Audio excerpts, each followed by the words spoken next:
Hello and welcome to Southeast News Report on IGBO AREA TV, where we bring you the voices, issues, and truths that matter across Southeast. I am Azoka OJ, your presenter. In Imo State, 12 civil societies organizations are raising strong concerns over what they call executive-judiciary collusion in the ongoing detention of a government critic, Barrister Chinedu Agu. Barrister Agu, a former secretary of the Nigeria Bar Association in Owerri, was arrested after criticizing Governor Hope Uzodimma's role in the appointment of the acting chief judge of the state. He first honored the police invitation on September 9, 2025, and was released on bail. But when he returned for a second invitation on September 23, he was rearrested and later charged at the magistrate court on offenses like defamation and incitement. The magistrate, Obinna Njemanze, rightly declined jurisdiction but still ordered Agu's remand at Owerri Correctional Facility until October 29. Shockingly, even after a federal high court granted him bail, he remains in detention due to confusion between police and prison orders. Now, the 12 CSOs, including RULAC, RUAAC, CRAAN, an open bar initiative, say the judge has unnecessarily delayed ruling on new bail requests, even though the prosecution never opposed it. They accuse the court of gross indifference and warn that if delay continues, they will petition the National Judicial Council for investigation. Their message is clear. Justice delayed is justice denied. Justice compromised is democracy betrayed. In Ebonyi, indigents reject anti-Rufai protests. Still in the southeast, Ebonyi indigents at home and abroad are rejecting a planned protest against Arise TV journalist Rufai Oseni after his on-air clash with the Minister of Works Dave Umahi. Ambassador Pascal Olochukwu, speaking for Ebonyi indigents in diaspora, said those planning the protest do not represent the real voice of Ebonyi youths. He urged young people not to allow themselves to be used to attack journalists or defend powerful politicians. According to him, transparency means no one, no matter how powerful, is above public accountability. He called on Senator Umeh to act with dignity, humility, and respect for the people he represents. And now to Anambra State. 25 million naira constituency project abandoned in Anambra. In Anambra State, an anti-corruption group is calling for EFCC and ICPC investigation into an abandoned 25 million naira constituency project linked to Senator Victor Umeh. The project, a solar-powered borehole with an overhead tank, was meant for Akwankwo Village Hall in Adazienu, Anyosha local government area. However, while the borehole was drilled, the solar and tank components were never installed. The contractor reportedly abandoned the site in late 2024. The group, Monitor Initiative for Transparency in Governance, says funds were fully allocated, but the community still lacks water. The question why a Federal College of Agriculture in Ebonyi was assigned to manage a borehole project in Anambra. They described the situation as a betrayal of public trust, urging the EFCC and ICPC to follow the money and hold both the contractor and implementing agency accountable. Their message to the government: every kobo of public fund must work for the people. And in Abia State, Abia lawmakers moved to regulate house rents.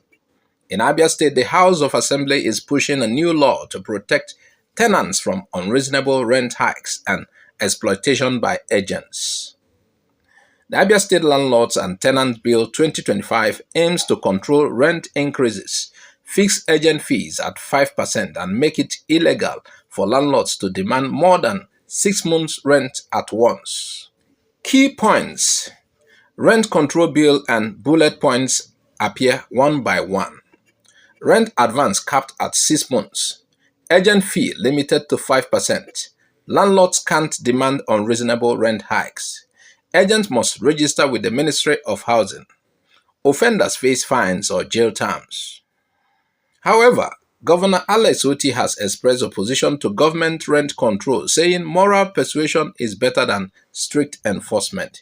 He argues that rent depends on demand and supply, not regulation.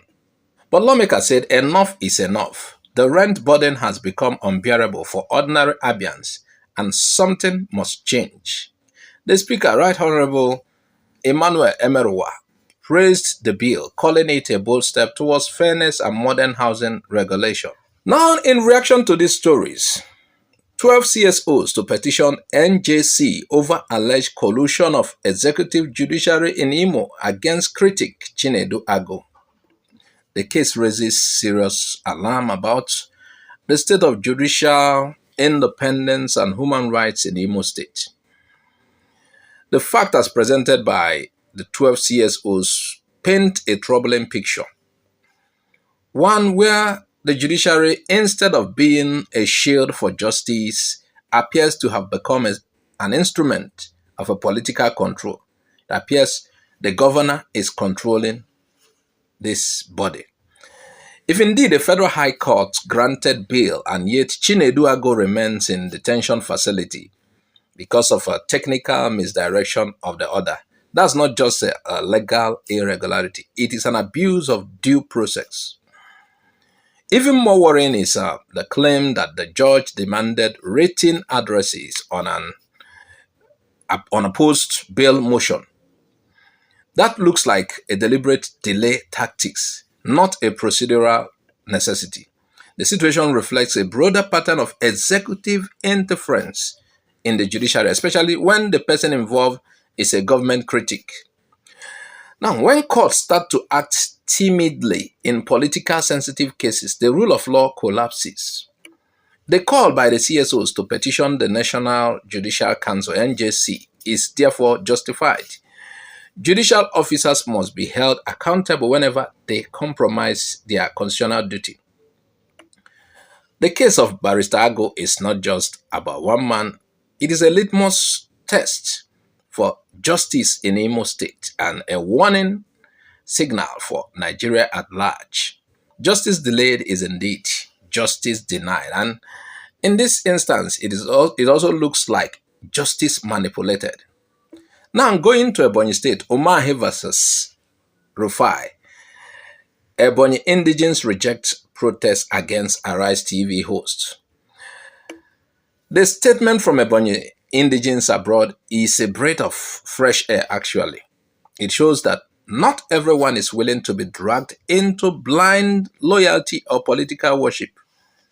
They don't want that Lagos feel to come to Ebonyi, where they worship politicians.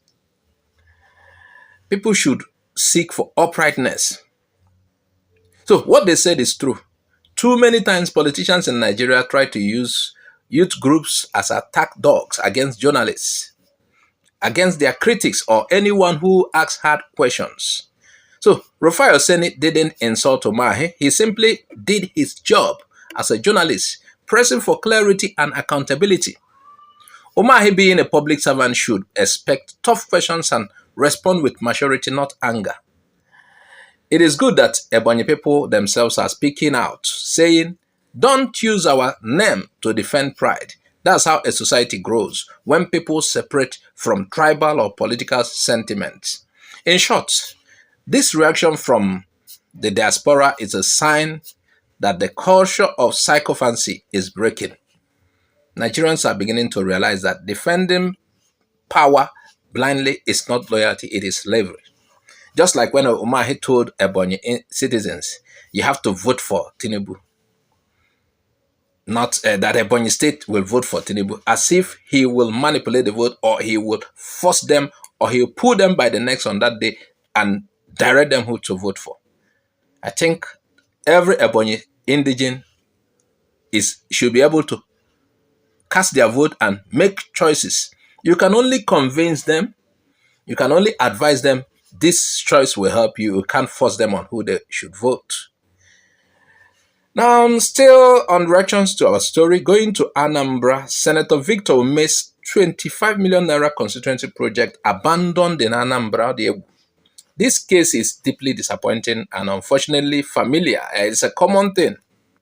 A 25 million naira public project meant to give clean water to an Anambra community now stands as another symbol of how constituency funds are often treated like personal budgets instead of community lifelines. You know, some of these, our senators, they act as if, they are to represent us in the House, and there is allocations for every constituency because they're not just going there to represent themselves, but some of the times they comport themselves in a way as if I am doing you a favor. Not just there. We see something like that in the name. The other day, Soludo was telling them, you have to vote for me to do this project. Meanwhile, he collects tax from that area. So they will have to still vote for him to do a project from that area. So it's a common thing now. Yes, this area did not vote for me. I will not do this for them. With their money, and you're collecting tax from that area too. Now, if trackers' findings are accurate, it's unacceptable that only a borehole was drilled while the solar system and tank were ignored. Even more disturbing is that the implementing agency was a federal college of agriculture in Ebonyi state, not in Anambra state. Completely outside the state and unrelated to water management. Can you imagine? That alone smells of a setup designed for easy diversion of confusion when accountability question arises. Senator Umeh owes the public an explanation. It's not just wearing that long red cap. He owes the public an explanation. Whether or not he directly handled the funds, the project bears his name and his office was responsible for ensuring delivery. Facilitating a project should not end up just there. He should supervise the project and, do it with transparency. So the civics group's call for EFCC and ICPC to step in is absolutely justified. 25 million naira of taxpayers' money vanishing without results is not a minor issue. It's a betrayal of trust. Nigeria's anti-corruption agencies should not wait for media pressure before acting. In the bigger picture, this is why many Nigerians have lost faith in constituency projects. Too many are launched for photo ops. The other day, though, jokingly, when Buhari first visited Imo State, and he was meant to commission certain projects, still under Hope Uzodinma. I'm not talking about Tinubu's recent visit. We were told, though, it's like rumors, that many of the projects Buhari is commissioning, Buhari doesn't even know how they look like. There were several covers, the occasion was just like for them to take pictures and, to make it look as if there are massive projects that are ongoing. Meanwhile, there is nothing. So we hope that is not the case. Some of these politicians, what they want is, the cameras to capture that occasion, and that's all. They leave it. That is not what we want. Until contractors and sponsors, lawmakers face real consequences, communities like Adazenu will keep paying the price with test and disappointment. Now let's go to Abia before we round up. Rent control in Abia. This development in Abia State is long overdue, and finally someone is speaking for the ordinary tenant who has been crushed under wicked rent hikes. The Abia House of Assembly deserves serious commendation for standing up against what many people now call landlord dictatorship. For years, tenants in Umuahia, Aba, and even smaller towns have been forced to pay unreasonable rents. Some landlords now charge over 1 million naira for ordinary 3-bedroom flats. Yet, the houses leak when it rains, and the compounds flood. Agents collect double commission, sometimes demanding a whole month's rent as agreement fee. This new bill is clearly trying to end all the exploitation. But let's be honest, Governor Otti's argument that rent control will cause a black market is not entirely wrong either. Economically, rent control can discourage new housing development if not properly managed. However, what the House is doing is not traditional rent control. It is rent regulation they are trying to set fair limits, protecting both landlords and tenants and ensuring transparency in the housing sector. That's progressive governance. Otti wants to solve housing deficit by building more homes. That's good, but people are suffering right now. You can't tell a tenant who earns 60,000 naira monthly to wait for housing project while rents keeps jumping up like Chinedu fuel price. The truth, the governor's long-term vision and the lawmakers' immediate intervention can complement each other. The government should build more affordable housing, yes, but also regulate agent fees, enforce clear tenancy agreement, and stop landlords from turning tenants into slaves. If Abia House pushes this bill through and it's implemented, sincerely, Abia might become a model for housing fairness in the Southeast, because housing is not a privilege, it's a right. So that's all about Southeast News today. I am Azuka OJ. Please don't fail to share, like, subscribe. Bye-bye for now.